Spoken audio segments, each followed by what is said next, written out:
ডালির অত্যাচারে ভীষণ ভয় পেয়ে গেল মালবিকা।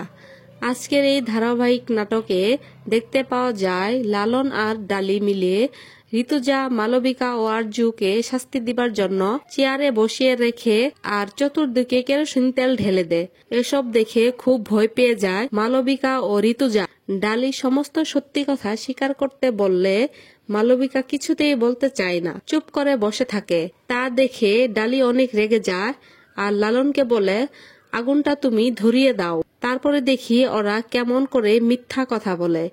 এই কথা শুনে লালন আগুন জ্বালায়। এসব দেখে ঋতুজা খুব ঘাবড়ে যায়। ঋতুজা চিৎকার করে বলে তখন মালবিকাকে, এদেরকে সত্যি তুমি মেরে ফেলবে নাকি বলো। তখন মালবিকা বলে, আমি নির্দোষ, আমি তো কিছু করিনি। ডালি মালবিকার কাছে গিয়ে বলে, এতদিন তুমি যা যা অত্যাচার করেছ এবার তা সুদে আসলে ফিরে দেব।